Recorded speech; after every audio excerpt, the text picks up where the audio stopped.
So, welcome to WTF Stories and Advice. I'm Caroline Cranshaw. And I'm Daryl Gove. And we're back again. We've been incredibly busy, but we're back because we have a letter and some little updates for everybody. So, we thought we would meet up and do that for you. I'm moist with anticipation of another letter. It's been a while. I know we have a few letters. We have a backlog, and if you've written into us, thank you. We appreciate it, and we will get to it. But today, I thought we definitely need to talk about this one because it's actually from one of our students. But I don't know who. So they have written it from an email address that I don't recognize. They haven't put any name, because they're having a little ethical quandary at the moment. So I thought we need to get on to this because I don't know who it is. Okay. And it's I bet we'll guess. Well, we'll see. No, we're not. We're not going to try to guess. We're going to answer this question. No naming names, Jemima. No. And here's the thing. If this is you, I don't know who you are, but you can talk to us about this, and obviously it'd be confidential and we give you some advice, but I can see why they've wanted to keep it confidential. Gotcha. Yes. Okay. You ready? Are you really ready? Yes. You're going to find this interesting, Darryl. Okay, go. All right. Dear Caroline and Darryl, I know this is wrong, like ethically, questionably, very wrong, but hear me out. I've been practicing hypnotherapy as part of your course, which I'm loving, by the way. 10 out of 10, absolutely recommend. And I know we talk a lot about ethics in the training, about consent, about never hypnotizing someone without their knowledge, and how you can't make people do anything against their will. You guys talk about that a lot, and I totally agree. I get it. However, my husband is always laying on the couch. He's definitely what I would call a lazy person. And technically, he said many times that he wants to be a better person. So I started practicing hypnosis on him as part of the course you recommend, practicing on family members, on friends. Nothing major at first, just relaxation, stress relief. Then one night I added a few extra suggestions. You will feel a deep urge to wipe the counters as soon as you see crumbs. You're a calm, safe, slow driver who wants to make your wife feel safe. You are wildly attentive and generous in bed, and you love that about yourself. You find genuine joy in folding washing, even fitted sheets.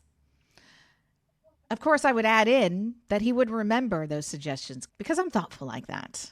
But it's working, and I don't want to jinx it, but I think I might have hypno-hacked my marriage. I'm narrowing it down. I'm figuring out who you are. You're married to a man. Could be a lot of people. We're not going to try to guess. He even said it the other day. I don't know what's got into me lately. I just feel like I want to be a better person. And I just smiled. What am I supposed to say? That was the subconscious suggestions I planted. I just want to say thank you very much. I'm learning so much, and I definitely understand how important ethics and consent are, but holy shit, this is amazing. And surely if he didn't want to do these things, he wouldn't do it. Am I really being unethical by telling him to forget it? Please let me know. Oh, okay, because I thought you read that she told him to remember it, but to not remember it consciously, so he's forgetting. Yes. Well, look, the timing of this is very interesting because it was like less than maybe 2-3 weeks ago that I was teaching a class, and I was talking about how I had permission from my ex to try some things, and I did the pattern interrupt while they're busy doing something where you give a command. And so I was explaining how I got him to go and buy me muffins. So he was just driving along, we're like chatting, and then I did my pattern interrupt, said my magical words, and there was like, buy me a muffin, forget I told you. And the next day he came home with a muffin and he had no memory. Because I asked him, I said, I hypnotized you. Did you just like do that? He's like, no, I did not remember you saying that. I just thought, oh, I'll pick this up for Darryl. And so I wonder, but this seems like this has been going on for longer because that was like a couple of weeks. Seems like she's been playing with this for a bit of time. I don't know. It's hard to tell. But do you think this is ethical? Well, look, if I have my hypnotherapy tutor hat on, no, we shouldn't even be working with our partners. We shouldn't be, we certainly shouldn't be implanting suggestions that they don't agree to. But as a WTF Stories and Advice podcast host, absolutely, just go ahead. What do you think, Caroline? Well, I think the thing is, if he didn't agree with it at all, he would be waking up when she put in those suggestions. He would be dismissing them. He would suddenly be freezing and going, what have you just said? I think it's very hard. I'm not going to say it's impossible to hypnotize people to do things they don't normally consciously agree, because there's always exceptions, and there's some fucking creepy people out there, which is why you should be very careful with who you allow to hypnotize you. Mm-hmm. However, you probably should discuss it with him, or what you could do is next time you go to practice on him, say, would you be okay if I put it, you've like been doing so amazing lately. Would you be okay if I put in a couple of suggestions around helping out more or having more energy or getting his consent? If he says no to that, then you might want to maybe tell him what you've been doing, or just, you're obviously not recording these hypnosis sessions. But that's the whole issue here. It's informed consent, right? And so if you're using hypnosis, you want the consent of the other party. You know, in the example with the muffin, I had the consent of my ex-husband to try things, you know, to try these little tricks and tools. And so it doesn't, you don't have to ask him like, do I have permission to get you to like want to do the washing? You could say something like, hey, do you mind if I put in suggestions that if you follow them, make me really happy, but you only do them if you want to do them? And if he says yes to that, then you can put them in, and they'll make you happy. And he knows that you're putting them in, but also that you're not going to tell him what you're putting in. And if he wants to know, he can pay attention while you're hypnotizing him. Like he can just listen more and not switch off. But I think, yeah, Caroline's right. You have to, really ethically, you do have to let him know. On the other hand, people manipulate each other all the time in relationships, right? And so what you're doing is manipulation. 100%. You're trying to get what you want, and you're using the tools that you've got. Is it a better tool than using anger or passive aggressiveness? Maybe. Is it more effective? Maybe. But is it ethically worse? Maybe, maybe not. You know, you're giving positive suggestions. So, yeah, I think, is it good to manipulate people in relationships? No, it's better to come to agreement with what people want to do. But if you're going to manipulate him, why not get his permission? Like if the shoe was on the other foot, and let's say this was a male student practicing on his wife, and let's say he was putting in suggestions that she would want to give him a blowjob every day. You know what I mean? Like then we would have well, at least I would have a problem with that. If you were like putting in that she is saying you'll be attentive in bed, or more generous in bed. Like what if it was a man suggesting that she gives him sexual favors? Or the thing is, if she didn't agree to that or felt uncomfortable with that, she would instantly come out of it and be like, what the fuck? I remember a story I have of a client. I was working with this client. What I always say is you can't hypnotize people against their will. And so if I say anything you don't agree with, you'll instantly come out of it. And this is why I talk about everything that I'm going to say in the hypnosis. And she was like, oh, I know that. And the way she said it, I was like, oh, how do you know that? And she starts telling me this story of how her son had ADHD, and she was taking him to this doctor. And this doctor had very nice offices in the downtown of Auckland. And he was working with her son, and he said to her, I could really help you as well with being more relaxed with your son and having some skills and ways of dealing with him, because obviously when you're having a child with Mm-hmm. ADHD, you can get a lot more stressed, right? And so she was open to that. So she had an appointment and he's like, oh, well, I actually use hypnosis as well. And so I'll do some hypnosis on you just so you're calmer and really able to cope with your son and have these resources and tools. And she was like, great. So he does the hypnosis. And then at the end, he puts in, and whenever I ask you if you're going to walk your dog, you're going to be compelled to give me fellatio. You're going to get on your knees and give me head.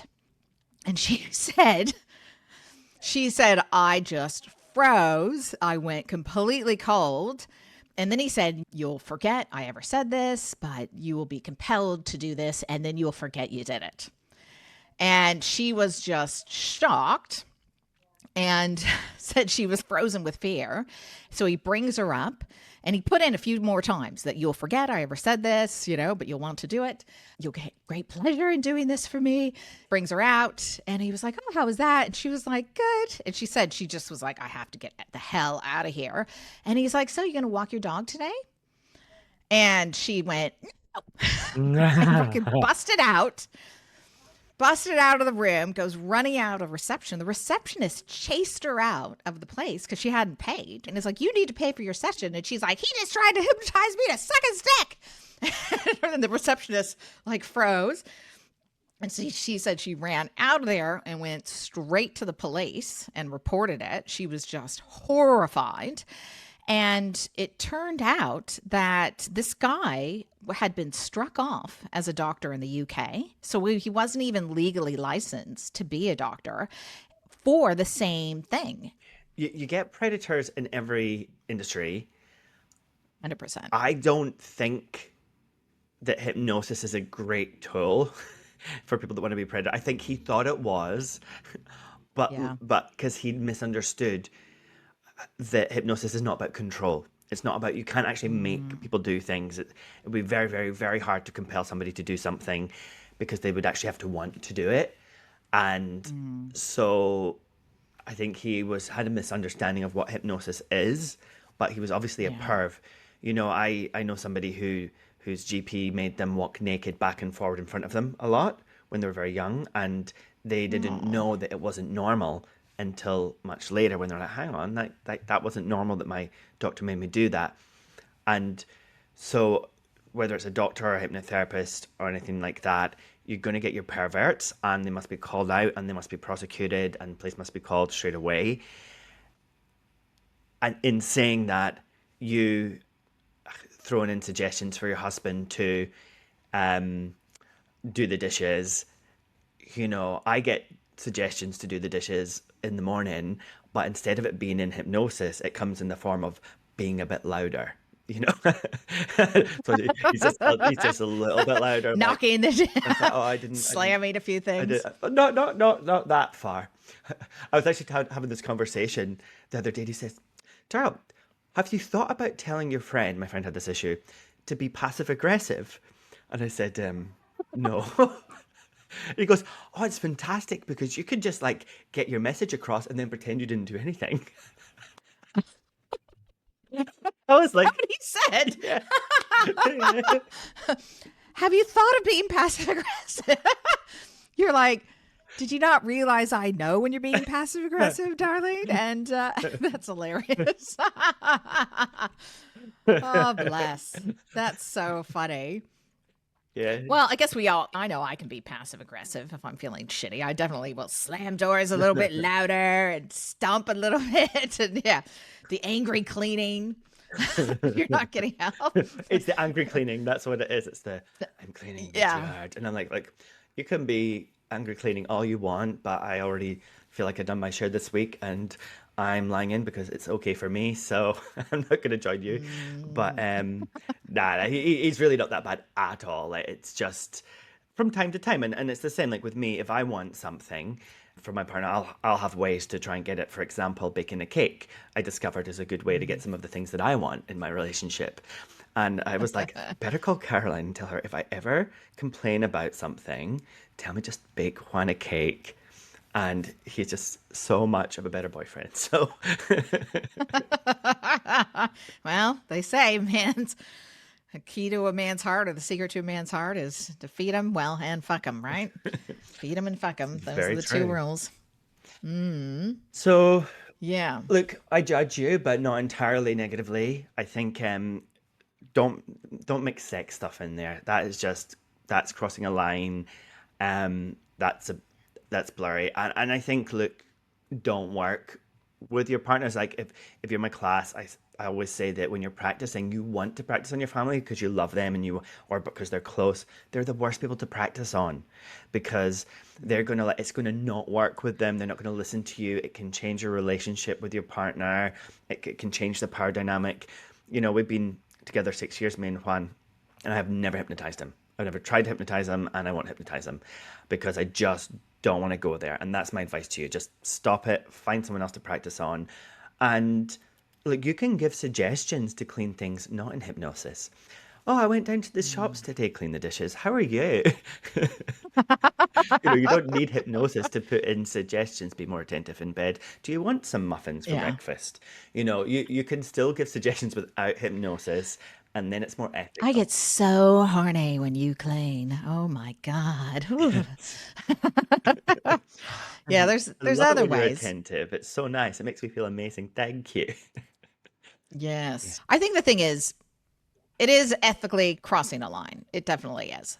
However, I think if it was going against his morals or values or belief systems, he'd be coming out of it. He'd be like, what the hell are you doing? Hmm. But I agree. I remember when I very first was training, and I was with my first husband and going home and learning kind of rapid inductions. And I was like, who can I practice on you? And I tried to do it on him. And he's like, does this actually work on people? And Mm, it knocked my confidence. yeah. And and I was like, well, you're not allowing it to happen. And he was like, well, you're just going to hypnotize me to want to vacuum and clean all the time. And that was his. Yes. He was convinced that I was going to be, you're going to be compelled to do all the dishes and clean all the time. So, But I wouldn't mind that. Like if the roles were reversed and my partner was a hypnotherapist and they said, can I hypnotize you to do things that make me happy? I'd be like, sure. Because I know that I wouldn't do them if I didn't want to do them. And if I suddenly loved, I don't know, cleaning the car, which is a job I hate and don't do, then great. I would love to love cleaning the car, like, because I like doing things that I love doing. And so if you've hypnotized me to love doing something that I didn't previously like, fine, great. So I've got no problem with being hypnotized to vacuum all the time or whatever because I'm constantly doing that to myself. Like I love vacuuming, I love doing the dishes because I make it fun in my head.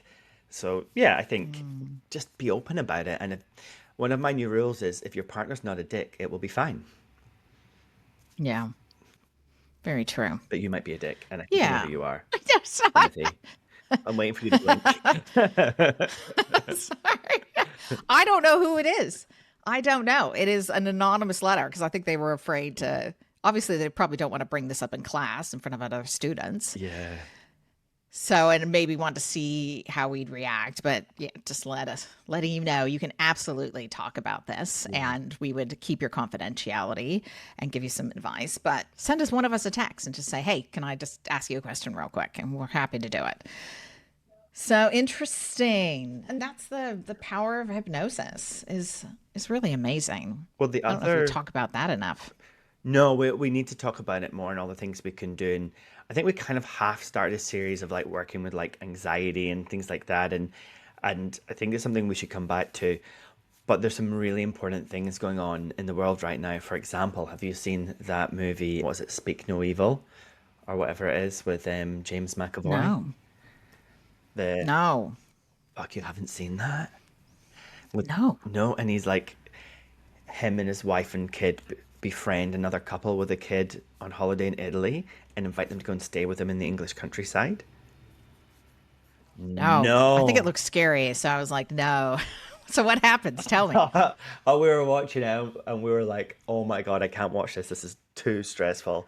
They just, it's actually a really good lesson in boundary setting because what they do is they invite this couple to stay and then they keep crossing their boundaries.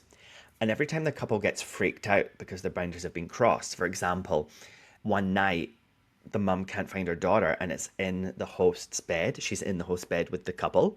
So they go to leave. But then the wife of the wife host just starts crying, goes, sorry, I don't know, because we had a daughter and she died. And so she was crying and you didn't hear and you didn't come and I didn't know what to do. And did I do the wrong thing? And so they keep coming up with ways to get past, like she's vegetarian and like killing the prize goose and making her taste it and like pushing their boundaries, fucking with them. And it just gets more and more dark and sinister. And if you haven't seen it, I won't spoil the end, but certainly give that movie, as long as you're prepared, like, to have a heart attack, because my pulse went up to 116 beats a minute watching that. I was watching it on my, it just kept going up and up. My heart was getting faster and faster and faster. It's good.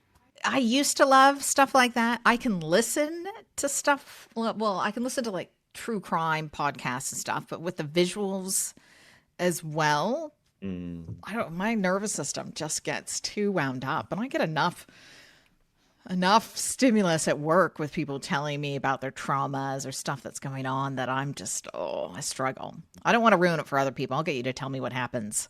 Yeah. Off air. Because I remember clicking on it and looking at it and going, no, I'm not going to watch that because that is going to stress me out. But in saying that, I watched a show that was quite out there. Tom Segura's, is it Bad Thoughts on Netflix? Have you seen that one? No. It's good. It is good. I have a love, not hate relationship with Tom Segura, but I like him as a comedian. I think he's quite good. I think he can be a sexist pig to his wife on their podcast, which drives me crazy. However, this show it's good. You can tell it's like his dark thoughts that are acting out, and it was out there, but I enjoyed it. We watched the whole series in one night, and it's like 6 shows. Oh. Yeah, they're short, but yeah, very, very good. And you can tell he's just got a really fucked up mind. I need that. What about the Eternaut? Have you seen that? No, what's that? Eternaut. It's like number 3 in New Zealand in Netflix, and it's in Buenos Aires. It's Argentinian, but it's still doing really popular around the world.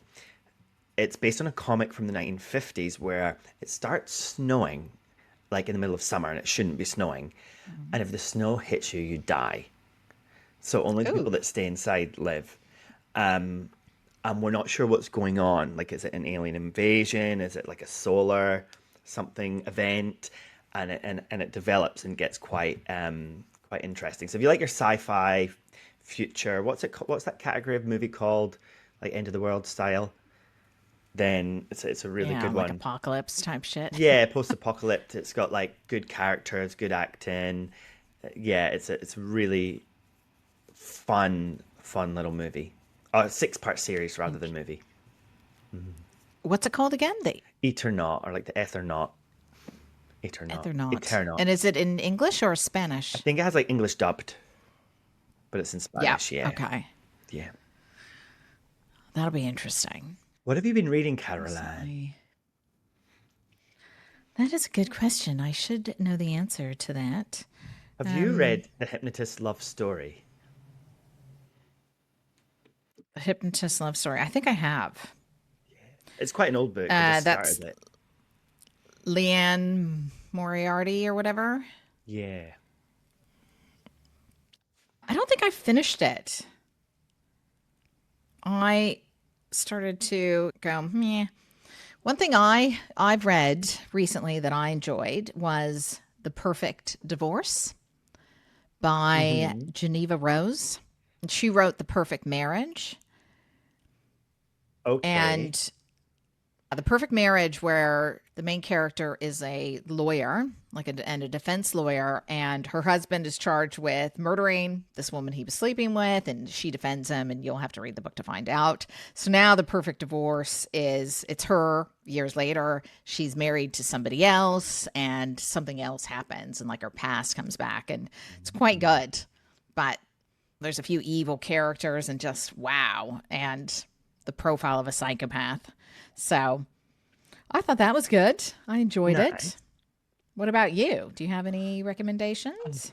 Yeah, but not really. I've just been reading my sci-fi recently, my Dune series, my Dune prequels again. Yeah. And there's a bunch of new ones out that his son keeps writing new books, and they're just fantastic. I can't put them down. And I'm a bit sad, if I'm honest, because I've got like 5 pages left of the last book in this most recent trilogy. And I'm like, last night I was going, I don't know what I'm going to read after this. You know, when you had a long series and you just don't want anything else. And like, if you're a sci-fi fan, yeah, sure. Like 100% you will love the prequels for Dune, because they just made a TV series about Dune, right? On like Prime or Neon or something. Dune. I'm like, June. I haven't heard of this June. Oh, Dune. Dune. Dune. What were you saying? You're like June. Dune. Dune? Dune, because in June? Scotland, Dune Where is there means down. And how do you say down? Down. Well, we say Dune for down in Scotland. Yeah. And so we say Dune, D-U-N-E, Dune. June. Yeah. Dune. Interesting. You. No wonder June. no one can understand you. No. Dune. The Scottish people, I mean. Though the Scottish accent is considered the most universally well-liked, right? They use it for a lot of ads, and people do like it. Yeah, So I'm not that's even good. Scottish. I'm just using the accent to make this podcast more popular. Yeah. Yeah, me too. I'm not even American, or American. I'm pretending to live in New Zealand. Why would anybody put on Good an American Lord. accent? Hey! Yeah, since 95% of our listeners are American, you fuckface. I like to offend an entire continent per time. Okay, I might have to delete that one out. Yeah, delete. Okay, well, Okay. if you're having an ethical dilemma or want some advice, write to us at WTF Stories and Advice. If you're interested in training in hypnotherapy, and so you can hypnotize your husband to make him your slave, train with us at Integrative Hypnotherapy Institute. And we will tell you that's wrong, wink, wink, and we'll still teach you how to do it. Not really, just We kidding. will. You'll forget to remember to forget that I ever said that. So, on that happy note, thanks for listening. Bye. Bye.